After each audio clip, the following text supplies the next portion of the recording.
नमस्कार। टीडीएम सफलता चैनल में एक बार फिर आप सभी का स्वागत है। आज हम इस वीडियो के द्वारा कक्षा 6 संस्कृत 8 ग्रेड अभ्यास पुस्तिका जो हमें वर्ष 2024-25 में दी गई है, तो आज हम इस अभ्यास पुस्तिका के द्वारा 10वां पाठः परिचय, तो परिचय पाठ के माध्यम से आज हम इस पाठ का अभ्यास कार्य करेंगे। तो प्रिय विद्यार्थियों, जो कक्षा 6वीं में पढ़ रहे हैं वो आज 10वें पाठ परिचय के अभ्यास कार्य को करेंगे। प्रारंभ करते हैं। 10वां पाठः 10वां पाठ परिचय। तो परिचय पाठ के माध्यम से हम इस पाठ के अभ्यास कार्य को करेंगे। तो प्रिय विद्यार्थियों, इसमें जो परिचय दिया गया है आप इस परिचय को पढ़ें और नीचे अभ्यास कार्य को करें। तो देखते हैं। प्रश्न पहला है, रिक्त स्थानानि पूरयत। रिक्त स्थान की पूर्ति करो। तो पूर्ति किस तरह से करेंगे? खाली स्थान दिए गए हैं, वैखः, तो ये बन जाएगा वैशाखः, वैशाख। मार्गशीर्षः, मार्गशीर्ष। आश्विनः, भाद्रपदः, भादों का महीना। कार्तिकः, कार्तिक का महीना। इस तरह से हमने पहले प्रश्न के खाली स्थानों को पूर्ण किया। दूसरा प्रश्न है, उदाहरणानुसारम रिक्त स्थानानि पूरयत। उदाहरण के अनुसार रिक्त स्थान पूर्ण करो।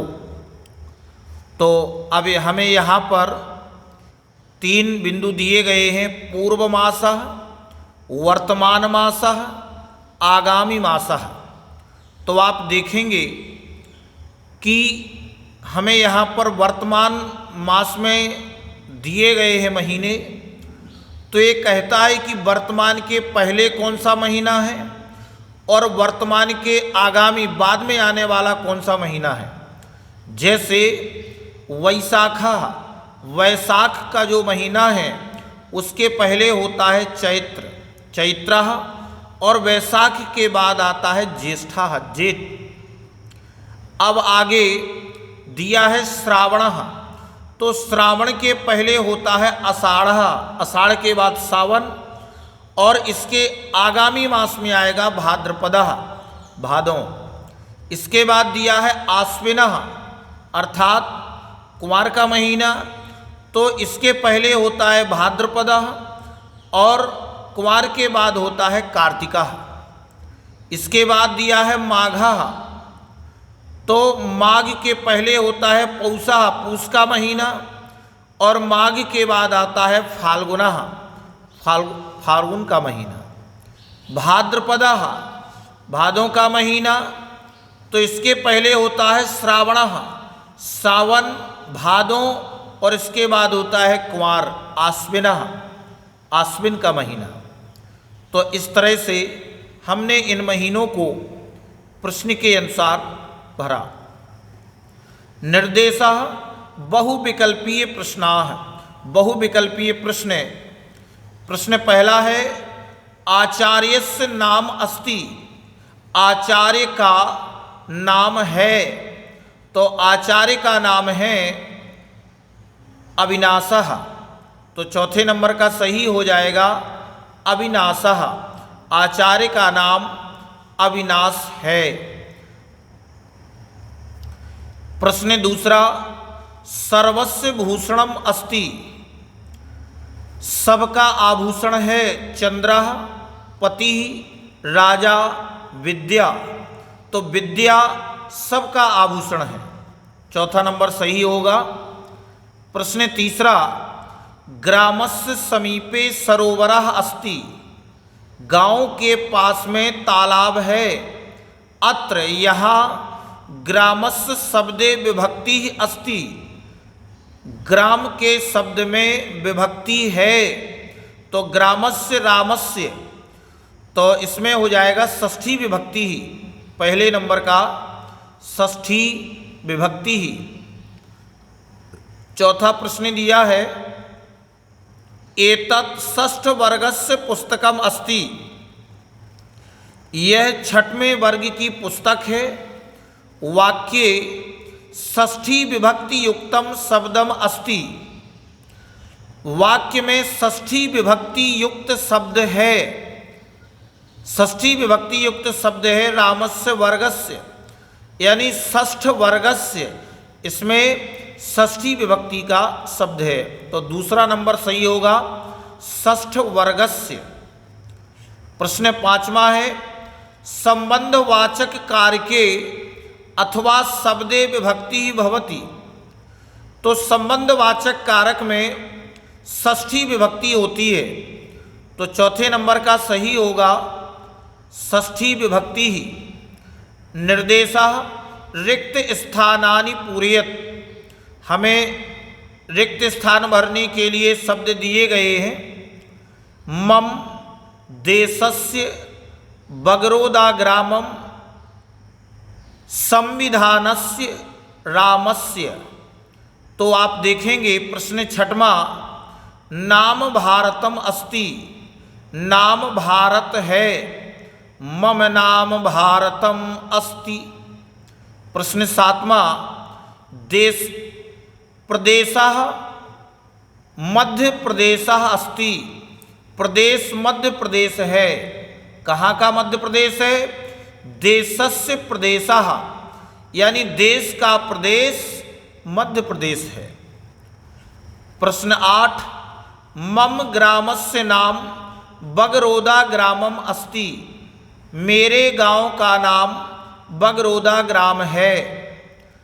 प्रश्न 9 रामायणे चरितम लिखितम अस्ति, रामायण में चरित लिखित है, किसका, रामस्य, रामायण में राम का चरित लिखित है। प्रश्न 10 संविधान सभायाम निर्माणम कृतम, संविधान सभा में निर्माण किया, संविधानस्य, संविधान का, संविधान सभा में संविधान का निर्माण किया। निर्देशः एक पदेन उत्तरम लिखत, एक पद में उत्तर लिखो। प्रश्न 11वां नारीणाम भूषणम किम अस्ति, नारियों का आभूषण क्या है, तो आप उत्तर में लिखेंगे पति ही, जो नारियां होती हैं उन नारियों का आभूषण होता है पति। प्रश्न 12वां आनंदः कस्य मातुलः अस्ति, आनंद किसका मामा है, मातुलः गिरीशस्य, गिरीश का। राजा कस्याः भूषणम अस्ति, राजा किसका आभूषण है, पृथिव्याः, पृथ्वी का आभूषण राजा है। विद्यालयस्य नाम किम अस्ति, विद्यालय का नाम क्या है, तो उत्तर में लिखेंगे स्वामी विवेकानंद विद्यालयः, विद्यालय का नाम स्वामी विवेकानंद विद्यालय। निर्देशः एक वाक्येन उत्तरम लिखत, एक वाक्य के द्वारा उत्तर लिखो।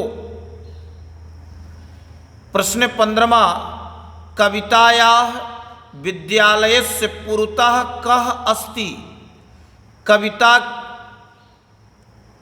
कविता के विद्यालय के सामने क्या है, तो उत्तर में लिखेंगे कवितायाः विद्यालयस्य पुरतः उद्यानम अस्ति, कविता के विद्यालय के सामने बगीचा है, उद्यान है। प्रश्न 16वां कासाम भाषा संस्कृतम अस्ति, किसकी भाषा संस्कृत है, वेदानाम उपनिषदाम शास्त्राणाम च भाषा अस्ति, वेदानाम वेदों की, उपनिषदाम उपनिषदों की, और शास्त्राणाम, शास्त्रों की भाषा है क्या? संस्कृत। यानी किसकी भाषा? संस्कृत है। वेदानाम, वेदों की, उपनिषदों की और शास्त्रों की भाषा संस्कृतम अस्ति। यहाँ पर हम संस्कृत लिख सकते हैं। इसके आगे कस्याम भाषायाम रामायण महाभारतयोः कथा लिखिता अस्ति। कस्याम, कस्याम किस भाषा में रामायण महाभारत की कथा लिखित है? तो इसके उत्तर में लिखा जाएगा संस्कृत भाषायाम रामायण महाभारतयोः कथा संस्कृते लिखिता अस्ति। संस्कृत भाषा में रामायण महाभारत की कथा संस्कृत में लिखित है। प्रश्न 18वां, शशांकः कस्य अनुजः अस्ति। शशांक किसका छोटा भाई है, अनुज है? शशांकः गिरीशस्य अनुजः अस्ति। शशांक गिरीश का अनुज है। आगे निर्देशः दीर्घ उत्तरम लिखत। दीर्घ उत्तर लिखना है। प्रश्न 19, पाठेन सहायेन स्वपरिचयात्मकम विवरणम लिखत। पाठ के सहायता से अपने परिचय का विवरण लिखो। यथा, जैसे मम नाम आशीषः, मेरा नाम आशीष है। इस प्रकार से हमें इस पाठ के माध्यम से अपने परिचय का विवरण देना है। तो आप अपने परिचय का विवरण दे सकते हैं। मम नाम राकेशः, मेरा नाम राकेश है। मम जनन्याः नाम सीता, मेरी जननी माता का नाम सीता है। जनकस्य नाम सुरेशः, पिता का नाम सुरेश है। अनुजस्य नाम सोनू, छोटे भाई का नाम सोनू है। भगिन्याः नाम राधिका, बहन का नाम राधिका है। इस तरह से आप इस पाठ के माध्यम से अपने परिचय का विवरण आप दे सकते हैं। प्रश्न 20, पाठे उद्धृतम पंचदश संबंधवाचक शब्दानि षष्ठी विभक्तेः लिखत। पाठ में आए हुए 15 संबंधवाचक शब्दों को जो षष्ठी विभक्ति में होंगे उनको हमें लिखना है। यथा, जैसे अनुजस्य, अनुज का, तो आप इसमें लिखते जाएंगे आचार्यस्य, गिरीशस्य, संस्कृत भाषस्य, शास्त्रस्य, जनन्यस्य, मातुलस्य, विश्वामित्रस्य, वसुदेवस्य, श्रीकृष्णस्य, शरीरस्य, मित्रस्य, मध्यप्रदेशस्य, अवधेशस्य, राकेशस्य, परिवारस्य। इस तरह से आपने ये जो षष्ठी विभक्ति से युक्त 15 संबंधवाचक शब्दों को लिखा। तो इस प्रकार से ये आपका वीडियो पूरा होता है। अगर आपको ये वीडियो अच्छा लगा हो तो वीडियो के लिए कमेंट शेयर अवश्य करें और इसके आगे अगले पाठ का हम अभ्यास करेंगे। तब तक के लिए धन्यवाद।